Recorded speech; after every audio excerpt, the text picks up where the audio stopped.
चलो आज हमारा टॉपिक है हाइजेनबर्ग। कल हम लोग कंप्लीट किए थे ना हाइड्रोजन स्पेक्ट्रम, तो हाइड्रोजन स्पेक्ट्रम के आगे का एक टॉपिक बच गया था हाइजेनबर्ग अनसर्टेनिटी प्रिंसिपल। इसके आगे स्टार्ट करेंगे क्वांटम नंबर। ओके, तो ये भी बहुत इंपॉर्टेंट है और इससे भी जेईई में सवाल आया है 2-3 बार। ठीक है, ये हाइजेनबर्ग अनसर्टेनिटी प्रिंसिपल पे जेईई में क्वेश्चन आया है पहले और आगे भी आ सकता है क्योंकि बहुत इंपॉर्टेंट टॉपिक है। अच्छा चलो एक सवाल पहले हम आपसे पूछते हैं।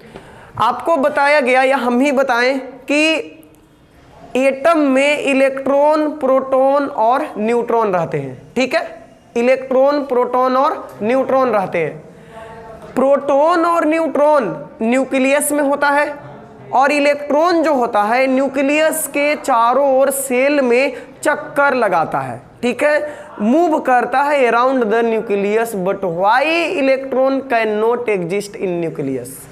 मेरा सवाल है कि न्यूक्लियस में प्रोटॉन है, न्यूक्लियस में न्यूट्रॉन है, न्यूक्लियस में इलेक्ट्रॉन क्यों नहीं रहता है?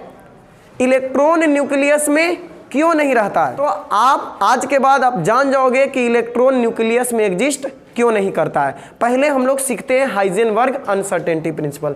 तो चलो हेडिंग लगा लो आप लोग, हाइजेनबर्ग अनसर्टेनिटी प्रिंसिपल।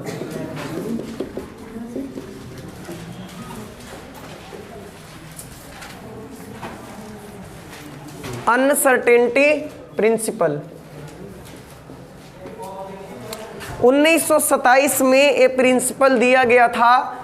एक जर्मनी के फिजिसिस्ट थे, नाम था हाइजेनबर्ग। तो इन्होंने ये प्रिंसिपल दिया था। हम सब नाम का मतलब भी बताएंगे क्या है इसका अर्थ। तो हेडिंग लगा लो पहले, हाइजेनबर्ग अनसर्टेनिटी प्रिंसिपल। इन्होंने क्या कहा देखो, अकॉर्डिंग टू दिस प्रिंसिपल। आखिर ये सिद्धांत हमें बताता क्या है? तो ये प्रिंसिपल हमें बताता है कि it is not possible to determine or measure exact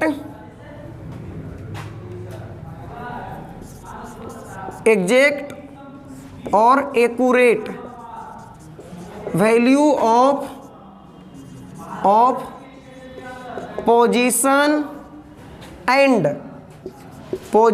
and momentum of any microscopic particle simultaneously।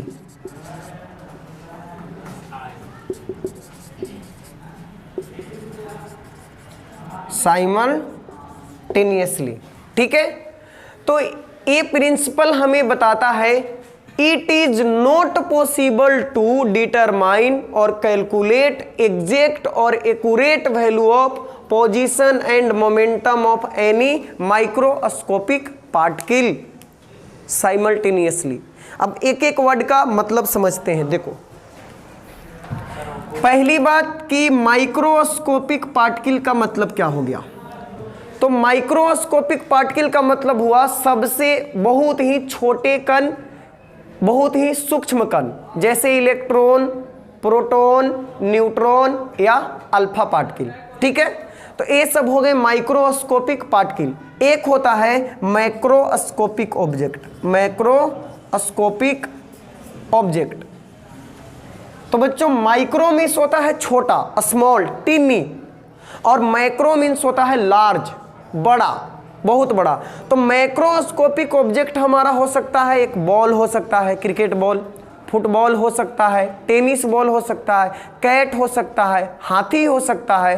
ये सब मैक्रोस्कोपिक ऑब्जेक्ट है। लेकिन जब माइक्रोस्कोपिक पार्टिकल का बात होगा तो उस समय इलेक्ट्रॉन हो सकता है, प्रोटॉन हो सकता है, न्यूट्रॉन हो सकता है और अल्फा पार्टिकल हो सकता है। इस तरह के छोटे पार्टिकल्स हो सकते हैं। ठीक है, तो इन्होंने बताया, किन्होंने बताया, हाइजेनबर्ग ने, कि ऐसा संभव नहीं है कि आप किसी माइक्रोस्कोपिक मूविंग पार्टिकल का, और ध्यान रहे कि वो पार्टिकल मूवमेंट में होना चाहिए, तो किसी माइक्रोस्कोपिक मूविंग पार्टिकल का एक ही समय में साथ साथ मोमेंटम और पोजीशन दोनों एक्यूरेटली ज्ञात कर पाओ, ऐसा संभव नहीं है। अगर आप मोमेंटम का एग्जैक्ट वैल्यू ज्ञात करते हो तो उसके पोजीशन में अनसर्टेनिटी आएगा, यानी एरर आएगा, एरर, इसका वैल्यू सही नहीं निकलेगा। और अगर आप पोजीशन सही कैलकुलेट करने चलते हो तो फिर आप उसका मोमेंटम का सही मान कैलकुलेट नहीं कर सकते हो। इसका मतलब यही हुआ, ठीक है, कि किसी माइक्रोस्कोपिक पार्टिकल का, किसी इलेक्ट्रॉन का, किसी प्रोटॉन का, किसी न्यूट्रॉन का, किसी अल्फा पार्टिकल का या किसी अन्य माइक्रोस्कोपिक पार्टिकल का अगर वो मूवमेंट में है, अगर वो मोशन में है, तो आप एक ही समय में उसका मोमेंटम का या उसका पोजीशन का एग्जैक्ट वैल्यू कैलकुलेट नहीं कर सकते हो, ठीक है। अब क्यों ऐसा होता है उस सब कुछ हम आपको प्रूफ करके बताएंगे कि कैसे, क्यों नहीं कैलकुलेट कर सकते हैं, दिक्कत कहाँ पे आता है, वो देखेंगे सब कुछ। लेकिन इन्होंने एक मैथमेटिकल रिलेशन भी दिया था, उसको पहले देखते हैं। लिख लिए?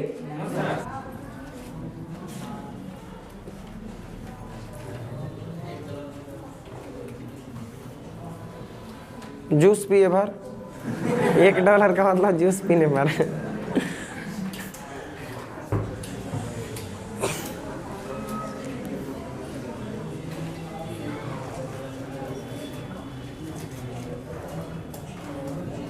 हो गया?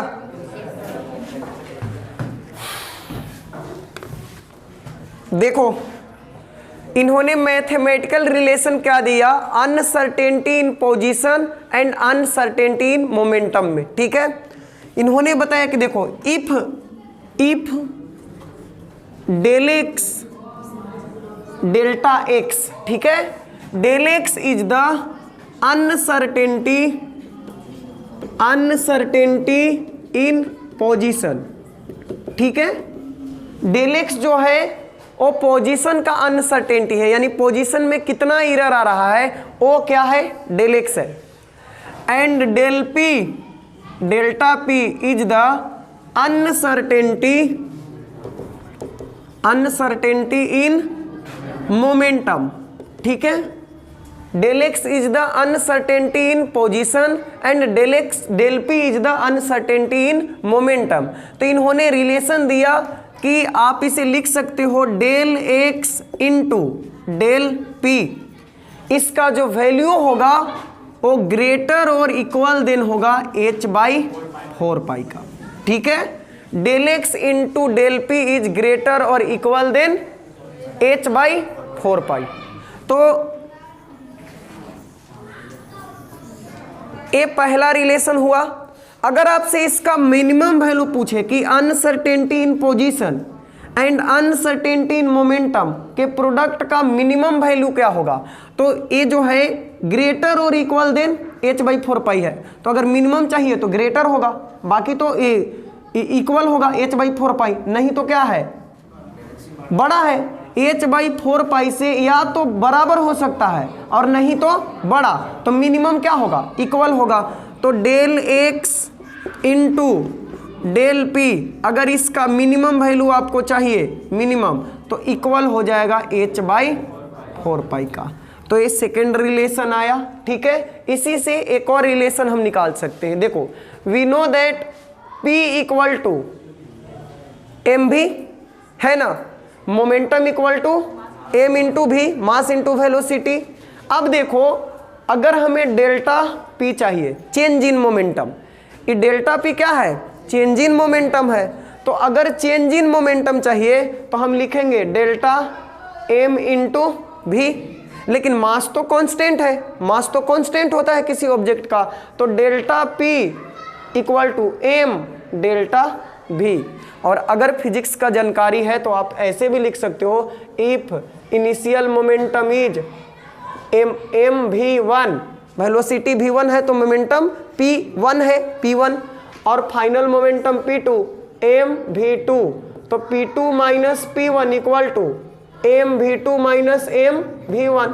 तो change in momentum delta p mass common v2 minus v1, तो delta p equal to m delta v। पढ़े हो फिजिक्स में? तो चलो delta p equal to m delta v यहाँ पे रख दिए हम, डेल्टा p इक्वल टू आ गया m डेल्टा v। अब इस वैल्यू को आप पुट कर दो यहाँ पे, तो delta x into m delta v equal to, या ऊपर वाले इक्वेशन में पुट करते हैं, greater equal than h by 4 pi, और यहाँ पे डेल्टा, और हम कर सकते हैं delta x into delta v greater equal than h pi 4 pi m। तो ये रिलेशन भी आपको याद रखना है, ठीक है? इसको भी याद रखना है, लिख लीजिए।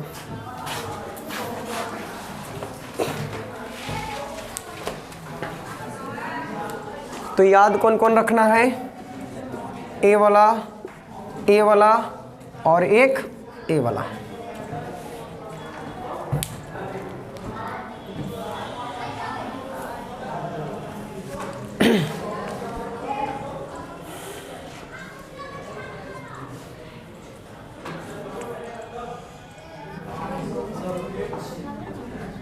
प्लांक कांस्टेंट,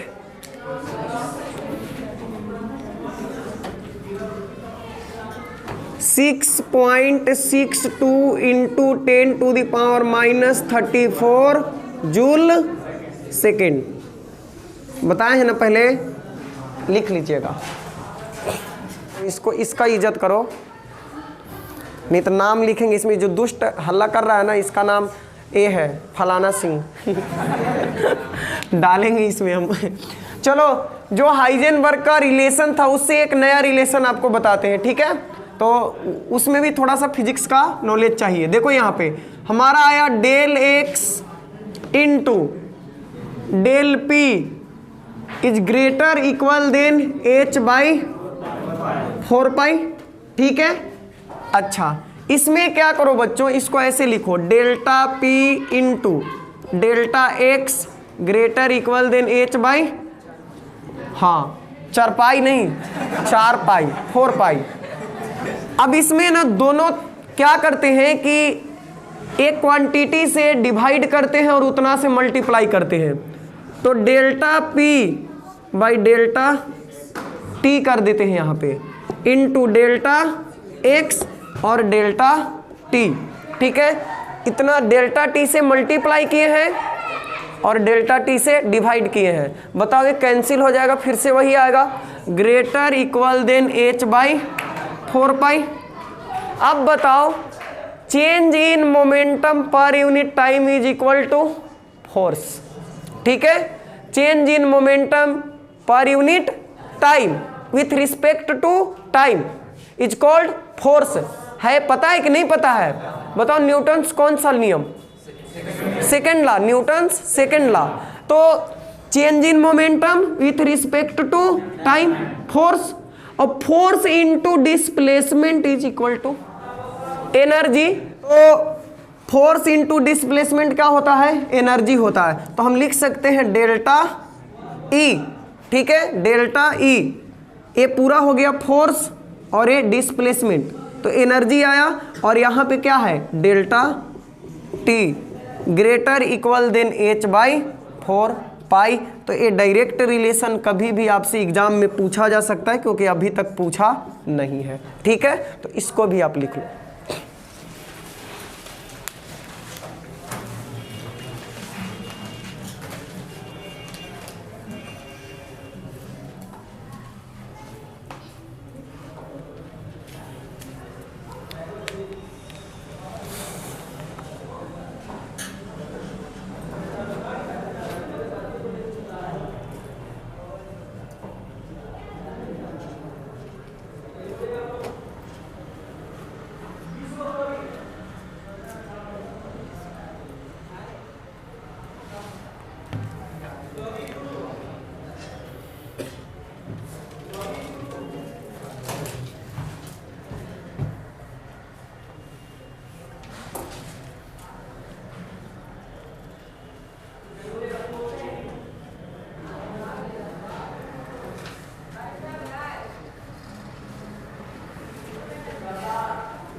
देखो समझ गए, देखो ये मिनिमम और मैक्सिमम के लिए नहीं है, इसका प्रोडक्ट का जो वैल्यू है, यानी किसी माइक्रोस्कोपिक पार्टिकल का हम कैलकुलेट करने चले मोमेंटम और पोजीशन, ठीक है। तो पोजीशन में कुछ एरर आया, मोमेंटम में कुछ एरर आया, ठीक है। अभी आप बोल रहे थे ना कि दोनों में एरर कैसे आ सकता है, एगो में तो सही आना चाहिए, तो एगो बिल्कुल गलत होगा ना तब दूसरा का पूरा सही होगा।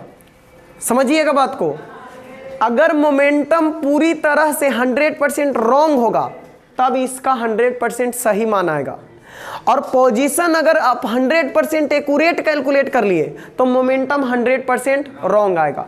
मोमेंटम 100% एक्यूरेट कैलकुलेट कर लिए तो फिर पोजीशन 100% गलत आएगा। लेकिन ऐसा भी हो सकता है कि कुछ इसमें भी एरर हो और कुछ इसमें भी एरर हो, तो पोजीशन में जो एरर आया और मोमेंटम में जो एरर आया, दोनों का प्रोडक्ट जो होगा वो ऑलवेज h/4π से या तो इक्वल होगा या फिर उससे ज्यादा होगा, इसका ये मतलब निकला।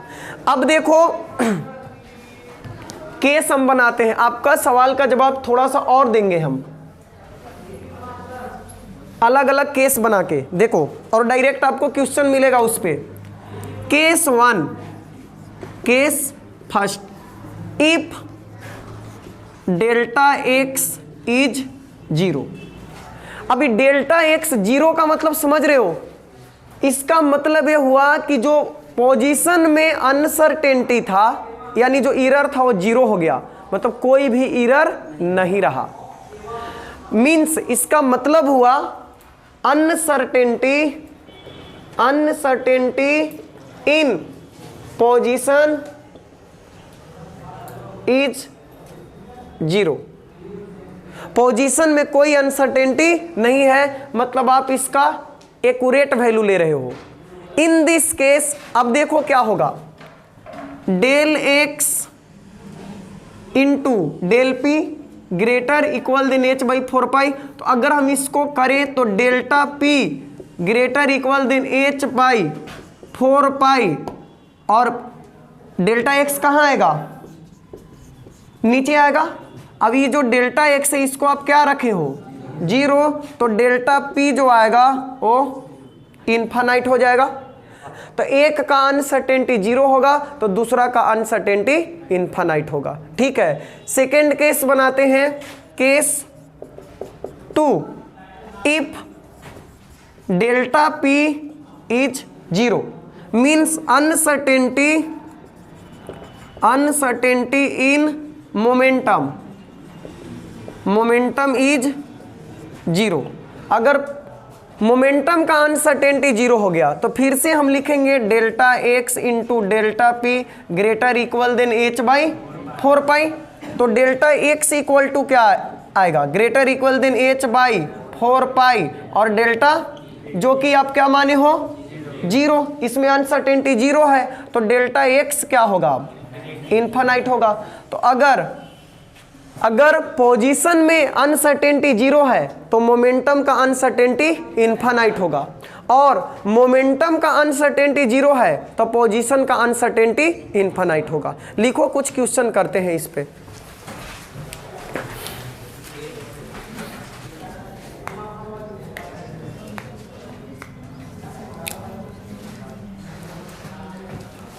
हो गया, चलो तो इस पे एक क्वेश्चन करो।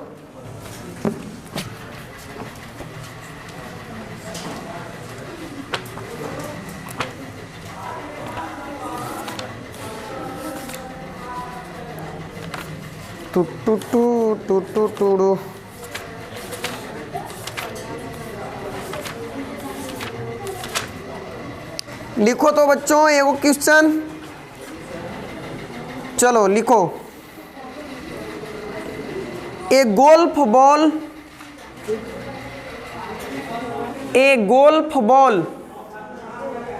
गोल्फ GOLF गोल्फ खेल होता है ना। ए golf ball has mass of 40 gram and A speed of and a speed of 45 meter per second,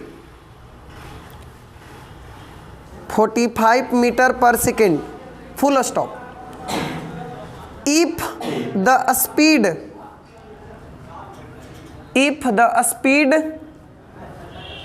can be measured,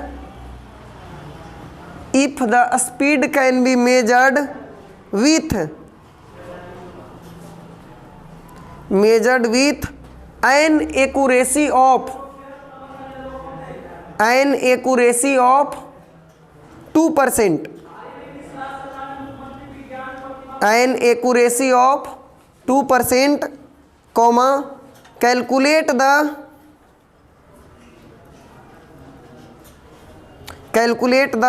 uncertainty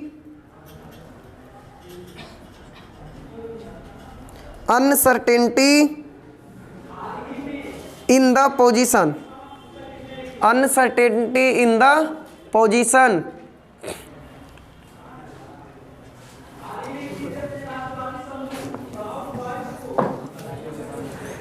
एक गोल्फ बॉल है, चाहे कोई भी बॉल रहे उससे मतलब नहीं है। इसका मास कितना दिया है बच्चों? 40 ग्राम।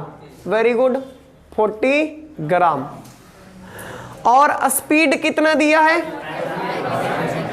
45 मीटर पर सेकेंड। मेजर किया गया है वो 2% एक्यूरेसी के साथ किया गया है। तो आपको निकालना होगा डेल्टा भी, ठीक है, वेलोसिटी में अनसर्टेनिटी। तो डेल्टा भी आप निकालोगे, जो 45 है ना, इसका 2% निकालो, ठीक है। तो कितना आ जाएगा बताओ? 0.9 मीटर पर सेकेंड, ठीक है। डेल्टा भी मालूम है, मास मालूम है, तो अब फार्मूला लगाओ। हमसे पूछा गया क्या क्वेश्चन, क्या पूछा आपसे? डेल्टा एक्स यानी अनसर्टेनिटी इन पोजीशन। तो we know that delta x into delta p equal to h/4 minimum value लेंगे इसका, ठीक है, इक्वालिटी। तो delta x into delta p equal to h/4। Delta x into m delta v, याद है ना, M delta भी डायरेक्ट भी हम फॉर्मूला यूज कर सकते थे, M delta v equal to h/4। तो आगे करते हैं, हमें चाहिए डेल्टा एक्स, क्या होगा? h/4 एम डेल्टा, ये सब कुछ इधर ले आए। अब पुट कर दो वैल्यू सबका। h का वैल्यू 6.62 इंटू 10⁻34, 4 इंटू पाई का वैल्यू 3.14, मास दिया है कितना? 40 ग्राम। इसको केजी में बदलना होगा। मास जो 40 ग्राम दिया है इसको केजी में बदलोगे, क्यों?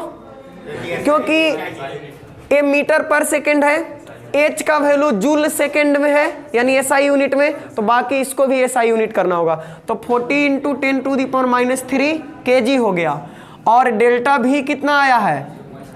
0.9 आया है। अब बाकी सबको क्या करना है? सोल्व करना है। सोल्व करोगे आंसर आ जाएगा। मीटर 1.46 इंटू 10⁻³ मीटर, ठीक है। तो इस पे एक क्वेश्चन पूछा है AI-EEE में 2009 में, लिखो तो आप लोग। In an atom, in an atom an electron is, in an atom an electron is moving with, an electron is moving with a speed of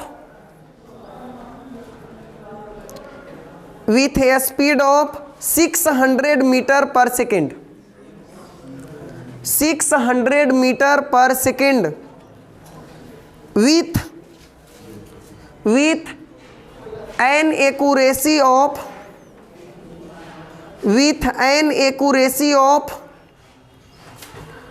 0.005%, accuracy of 0.005%, full stop. certainty with which the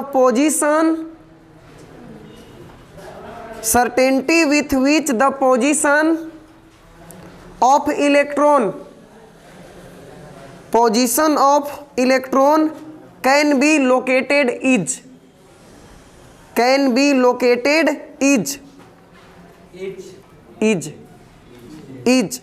bracket में कुछ hint दिया है आपको, लिख लीजिए। H का value put करना है 6.6 into 10 to the power minus 34 kg metre square per second, यानी जूल सेकेंड ना, kg metre square per second, comma mass of electron दे दिया है, mass of electron equal to 9.1 into 10 to the power minus 31 kg.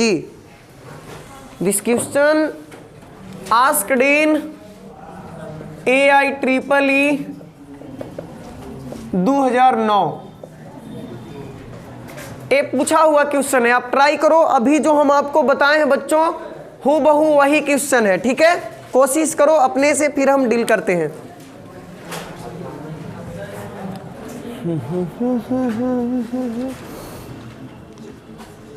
का लागत है बनी, option भी है भाई, ऑप्शन दूं क्या? देखो ऑप्शन देते, हम ऑप्शन देते हैं, आप सिलेक्ट करना ऑप्शन।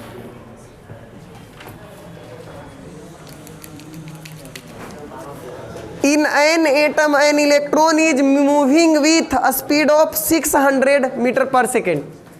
वेलोसिटी कितना? 600 मीटर पर सेकेंड। शांत रहो नहीं जी, चुपचाप देखो नहीं इधर। वेलोसिटी कितना दिया था? 600 मीटर पर सेकेंड। और कितना एक्यूरेसी था इसका? 0.005%। तो अगर आप इसमें अनसर्टेनिटी कैलकुलेट करते हो तो डेल्टा भी आ जाएगा 600 इंटू 0.005/100 होगा ना। तो बताओ, ए गया 6 × 30, 0.030 मीटर पर सेकेंड। ए आया डेल्टा भी। उसके बाद आपसे पूछा गया position in uncertainty in position, मतलब डेल्टा एक्स डिटरमाइन करना है। तो delta x equal to h/4πm delta v. अभी अभी फॉर्मूला यूज किए थे इसका। पुट करो सबका value, 6.6 into 10 to the power minus 34, 4 into pi का value 3.14, mass 9.1 into 10 to the power minus 31, और डेल्टा भी का वैल्यू कितना आया? 0.03, यही ना। तो आप कैलकुलेट करो इसको, कितना आया सोल्व करने के बाद? 1 किसको? मीटर में तो है ही, ये तो SI यूनिट में है ऑलरेडी ना, तो फिर किलोमीटर में क्यों करेंगे? बस इसको सोल्व कर लीजिए, आपका आंसर जो सी वाला है 1.92 into 10 to the power -3 metre answer आ जाएगा। हो गया। अब आते हैं इस टॉपिक का सबसे इंटरेस्टिंग पार्ट, जो हम आपको बोले थे एक्सप्लेन करके बताएंगे कि आखिर क्यों नहीं कैलकुलेट कर सकते हैं। ठीक है, तो बहुत रेयरली आपको कहीं कहीं पे देखने को मिलेगा इतना अच्छे से एक्सप्लेन किया हुआ। मिटावें इसको, क्वेश्चन इसी तरह का मिलेगा आपको जेई लेवल का, ठीक है, जो किए हम लोग। देखो एक क्रिकेट बॉल लेते हैं, हम एक्सप्लेन करते हैं कि क्यों किसी माइक्रोस्कोपिक पार्टिकल का इलेक्ट्रॉन का पोजीशन और मोमेंटम एक साथ कैलकुलेट नहीं कर सकते। तो सबसे पहले बच्चों हम एक माइक्रोस्कोपिक ऑब्जेक्ट लेते हैं, माइक्रोस्कोपिक ऑब्जेक्ट मतलब एक बड़ा वस्तु लेते हैं। जैसे हम ले लिए एक बॉल, टेनिस बॉल ले लिए या क्रिकेट बॉल, तो इस बॉल को हम मूव करा रहे हैं v वेलोसिटी से, ठीक है। जब आप v वेलोसिटी से मूव करा रहे हो इसको, और बॉल का कुछ मास भी होगा कि नहीं, बॉल का मास होता है ना, बहुत ज़्यादा मास होता है। तो बॉल का मास है और v वेलोसिटी से मूव कर रहा है, तो बताओ आप इसका मोमेंटम कैलकुलेट कर सकते हो कि नहीं कर सकते हो? आराम से कर सकते हैं। तो इसका मोमेंटम हम कैलकुलेट कर सकते हैं। Very good. मतलब किसी मूविंग माइक्रोस्कोपिक ऑब्जेक्ट का, कोई हैवी ऑब्जेक्ट का, microscopic object means heavy object, तो हैवी ऑब्जेक्ट का, मूविंग ऑब्जेक्ट का हम मोमेंटम कैलकुलेट कर सकते हैं, क्योंकि इसका मास हमें पता है और इसका वेलोसिटी हमें पता है, ठीक है। लेकिन बच्चों बताना, डी ब्रोगली भाई साहब बता के गए कि लेमडा इक्वल टू h/mv होता है, ठीक। यानी m का वैल्यू जितना अधिक होगा लेमडा का वैल्यू उतना ही कम होगा, ठीक। लेमडा का वैल्यू उतना ही कम होगा। तो मास जो क्रिकेट का बॉल का है वो बहुत ही ज़्यादा है, इलेक्ट्रॉन के रिस्पेक्ट में आप देखो कितना ज़्यादा है। एक क्रिकेट बॉल का मास इलेक्ट्रॉन के रिस्पेक्ट में बहुत ज़्यादा होगा कि नहीं? तो जब मास बहुत ज़्यादा है तो वेवलेंथ बहुत कम होगा, और जब वेवलेंथ बहुत कम होगा तो बहुत कम होगा। वेवलेंथ क्या बताए थे आपको? जैसे हाँ, यही डिस्टेंस को बोले थे ना, तो यहाँ पे डिस्टेंस बहुत ज़्यादा आ रहा है, यानी वेवलेंथ बहुत ज़्यादा है। लेकिन जब मास बहुत अधिक है बॉल का, तो मास अधिक होने की वजह से इसका वेवलेंथ जो होगा बहुत ही कम होगा। जब वेवलेंथ बहुत कम होगा तो आप इसका पोजीशन अच्छे से कैलकुलेट कर सकते हो, इसी और इसी के अंदर में होगा। मतलब एक अच्छे से हम पोजीशन इसका बता सकते हैं कि मात्र इतने डिस्टेंस के अंदर में ये पार्टिकल लाई कर रहा है, ठीक है। तो एक माइक्रोस्कोपिक ऑब्जेक्ट का, मूविंग ऑब्जेक्ट का, यानी ऑब्जेक्ट हैवी है तो हम इसका मोमेंटम भी कैलकुलेट कर सकते हैं और उसी टाइम पे हम इसका पोजीशन भी कैलकुलेट कर सकते हैं, क्योंकि मास ज़्यादा होने की वजह से इसका वेवलेंथ बहुत कम होगा, और वेवलेंथ कम होगा तो इसका पोजीशन हम एक्यूरेटली कैलकुलेट कर सकते हैं। ये तो हो गया हैवी ऑब्जेक्ट के लिए। और हैवी ऑब्जेक्ट के लिए हाइजेनबर्ग का अनसर्टेनिटी प्रिंसिपल लागू नहीं होता है, याद रखना। वो सिर्फ माइक्रोस्कोपिक पार्टिकल के लिए एप्लीकेबल होता है, इलेक्ट्रॉन के लिए, प्रोटॉन के लिए, अल्फा पार्टिकल के लिए, माइक्रोस्कोपिक पार्टिकल के लिए, ठीक है, एटॉमिक पार्टिकल के लिए लागू होता है। तो इसके लिए हाइजेनबर्ग का अनसर्टेनिटी प्रिंसिपल एप्लीकेबल नहीं है, क्योंकि इस ऑब्जेक्ट का हम एक साथ पोजीशन और मोमेंटम दोनों कैलकुलेट कर सकते हैं। अगर ये मूविंग पार्टिकल है तो m × v से मोमेंटम कैलकुलेट कर लेंगे, और चूंकि मास अधिक है तो इसका वेवलेंथ क्या होगा? कम होगा। वेवलेंथ कम होगा तो इसका पोजीशन भी हम डिटरमाइन कर सकते हैं, ठीक। लेकिन अब आप देखो, एक इलेक्ट्रॉन के लिए हम बात करते हैं। इलेक्ट्रॉन के लिए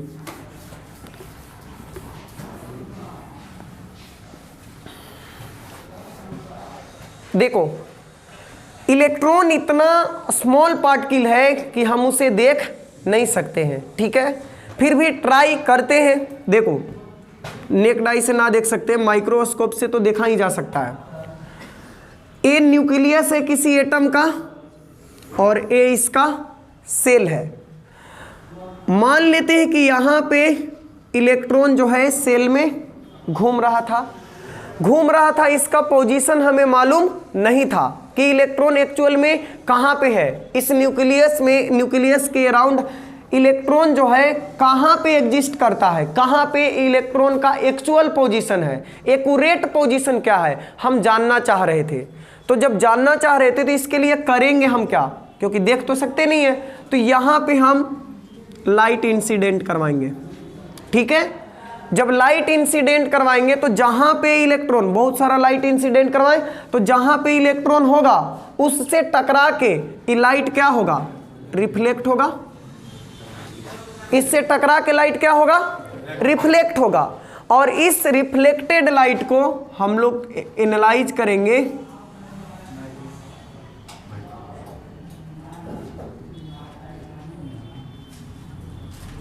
माइक्रोस्कोप से। ठीक है, माइक्रोस्कोप के द्वारा ये है इंसिडेंट लाइट,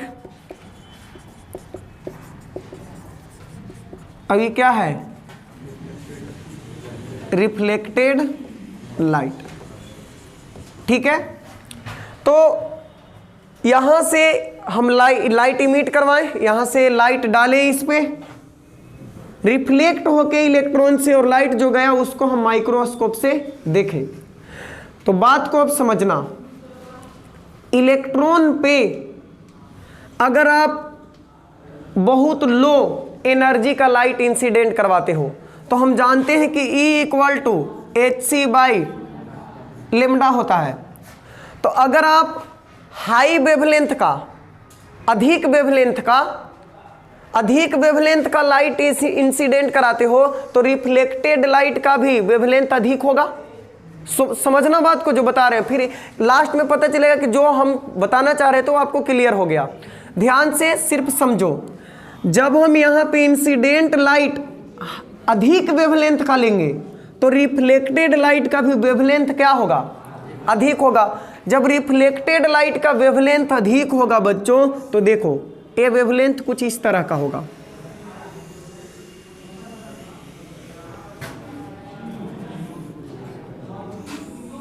ठीक है, और वेवलेंथ हो गया ये वाला, इतना वेवलेंथ हो गया। तो इलेक्ट्रॉन का पोजीशन देखो, इलेक्ट्रॉन यहां से यहां तक कहीं भी हो सकता है।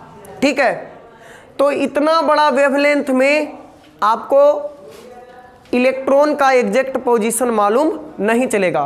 देख रहे हो इतना लंबा है, तो समझ रहे हो इसमें कहीं भी इलेक्ट्रॉन हो सकता है। तो कहीं भी हो सकता है मतलब एग्जैक्ट वैल्यू आप बता रहे हो नहीं ना। तो अगर वेवलेंथ आप अधिक रखते हो तो इलेक्ट्रॉन का एग्जैक्ट पोजीशन कैलकुलेट कर पाना संभव ना है। ठीक है, अगर हम इलेक्ट्रॉन का एग्जैक्ट पोजीशन कैलकुलेट करना चाहते हैं तो जो लाइट हम इंसिडेंट करवा रहे हैं इसका वेवलेंथ क्या होना चाहिए, कम होना चाहिए, वेवलेंथ कम होना चाहिए। तो अब क्या करते हैं कि लेमडा हम यहाँ पे लेते हैं मिनिमम। ये जो इंसिडेंट लाइट है इसका लेमडा क्या लेते हैं, मिनिमम। तो रिफ्लेक्टेड लाइट का भी लेमडा क्या होगा, मिनिमम होगा। जब लेमडा मिनिमम होगा तब देखो, लेमडा मिनिमम का मतलब कि आप पोजीशन कैलकुलेट इसका कर सकते हो। ये अगर इसको सही से बनाया जाए तो लेमडा मिनिमम है, वेवलेंथ बहुत छोटा है। ठीक है, तो यहाँ से यहाँ तक के बीच में क्या है, इलेक्ट्रॉन है, यानी बहुत कम डिस्टेंस है। तो बहुत कम ही, तो इतना हम दिखाने के लिए बना दिए, बहुत कम वेवलेंथ होगा मतलब एकदम क्या होगा, दोनों लाइन सटा हुआ होगा, तो बहुत कम स्पेस के बीच में इलेक्ट्रॉन होगा। तो हम इसका पोजीशन एक्यूरेटली कैलकुलेट कर सकते हैं। लेकिन अब ध्यान से सुनना, यहाँ पे पोजीशन तो आप कैलकुलेट कर लिए, कब कर लिए, कब कर लिए, जब लेमडा मिनिमम था तब। लेकिन बच्चों जब लेमडा मिनिमम हुआ तो एनर्जी तो मैक्सिमम हो गया, एनर्जी बहुत अधिक हो गया। लेमडा जब आप बहुत कम कर दिए तो एनर्जी बहुत अधिक हो गया। और जब इतना हाई एनर्जी का लाइट इलेक्ट्रॉन पे पड़ता है तो इसका जो पाथ ऑफ ट्राजेक्टरी था, यानी जिस रास्ते पे ही चल रहा था, जो इसका संभावित पाथ था, जो इसका पॉसिबल पाथ था, उससे न चल के बहुत ज़्यादा एनर्जी का जब आप यहाँ पे लाइट इंसिडेंट करा रहे हो तो इलेक्ट्रॉन का वेवलेंथ स्पीड क्या होता है, वेलोसिटी का डायरेक्शन चेंज हो जाता है।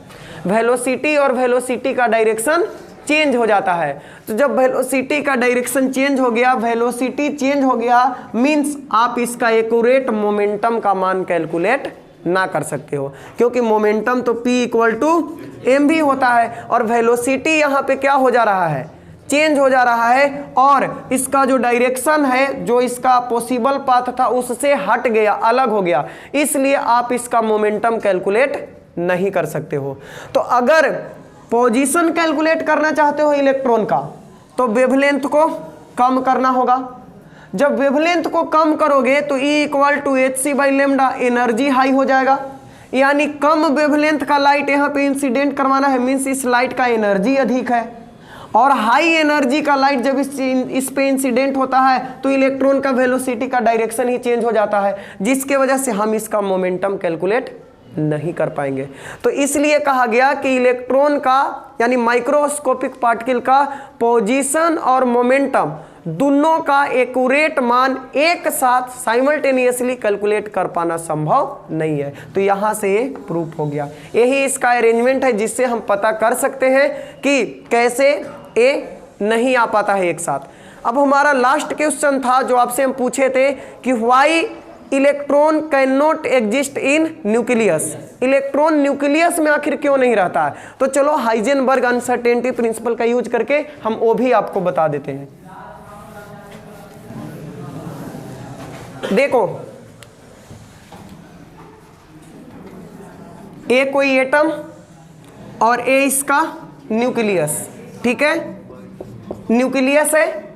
अब देखो साइज ऑफ एटम 10⁻⁻10 मीटर है, यानी 1 एंगस्ट्रम होता है, और साइज ऑफ न्यूक्लियस 10⁻15 मीटर होता है, ठीक है। तो एटम का साइज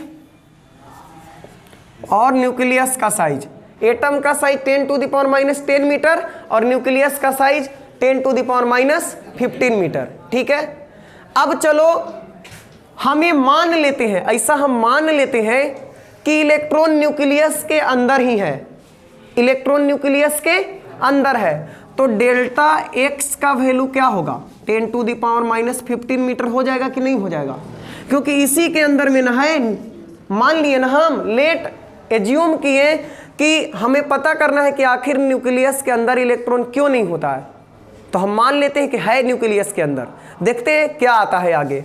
तो डेल्टा एक्स 10⁻15 इसी के अंदर में होगा न्यूक्लियस।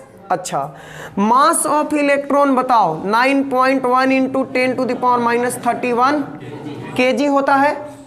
तो delta x into delta P या एम डेल्टा भी h/4π। डेल्टा एक्स मालूम है, एम मालूम है, डेल्टा भी यहां से कैलकुलेट करते हैं। तो देखो ऊपर बनाते हैं, delta v equal to h/4π m delta v. H का वैल्यू बताओ, एच का वैल्यू 6.62 × 10⁻34 3.14, मास ऑफ इलेक्ट्रॉन 9.1 × 10⁻31।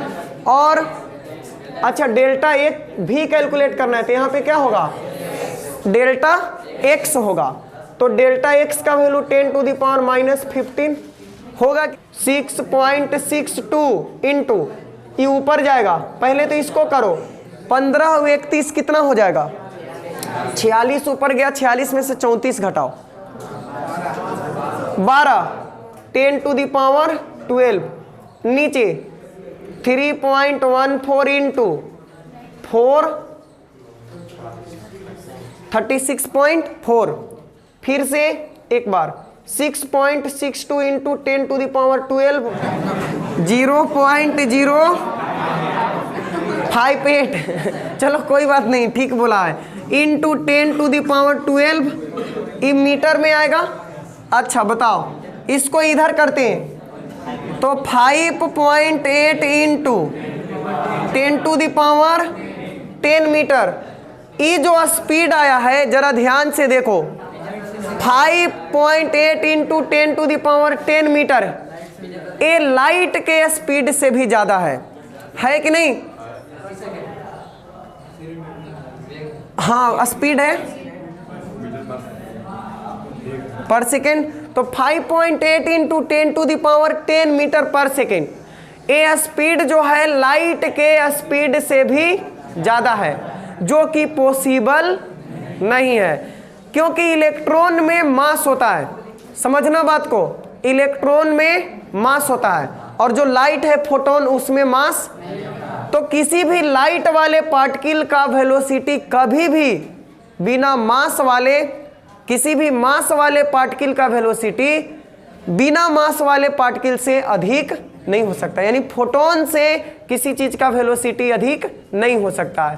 तो फोटोन का वेलोसिटी यानी लाइट का 3 × 10⁸ होता है, 3 × 10⁸ मीटर पर सेकेंड होता है।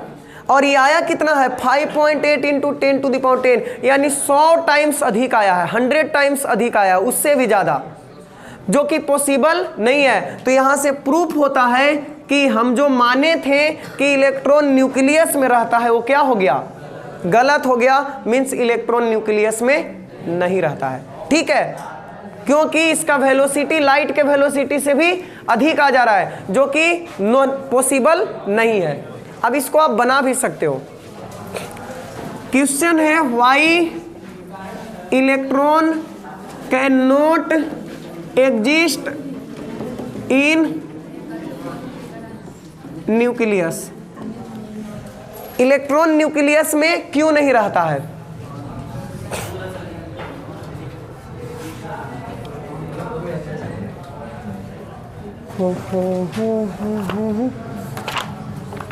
कभी सांसों का सरगम लिखेंगे, कभी आँखों का पानी लिखेंगे। Calculate the uncertainty, calculate the uncertainty in the position, calculate the uncertainty in the position of an electron, calculate the uncertainty in the position of an electron if delta v is 0.1%, 0.1%, full stop. Take the velocity of electron, take the velocity of electron equal to 2.2 into 10⁶ meter per second, 2.2 into 10⁶ meter per second, and mass of electron as